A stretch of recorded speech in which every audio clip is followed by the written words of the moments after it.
我同 Zita 認識咗差唔多2年時間啦。咁我仲記得咧，年幾2年前第一次見 Zita 嘅時候咧，係我跟個朋友一齊去見 Zita 嘅。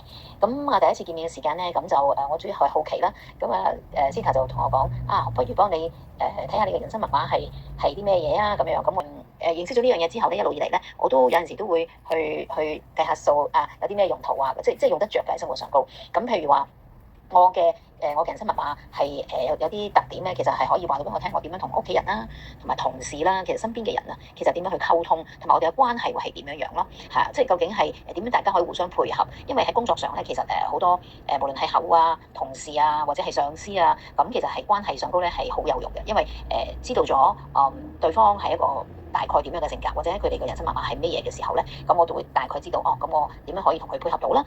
點樣可以有更加有效嘅溝通？所以喺工作上高或者平時嘅溝通上高咧，會係更加得心應手啊！咁同屋企人嚟講咧就更加有用啦，即係點可以同屋企人大家關係點樣嘅？點樣去相處用嘅？因為我自己本身嘅工作咧就係做 wealth management 嘅，咁需要係去管理啲客戶啦，咁同啲客戶嘅關係要建立啦，係啦。咁但係點樣去揾到個適合？即係同我夾到嘅客係好緊要啊！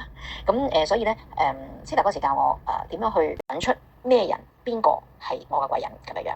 咁所以我都會用呢個方法咧去即係去睇睇我手上嗰啲客戶啊，係邊啲咧係同我夾啲嘅，邊啲咧係容易同我去溝通到嘅咁樣樣。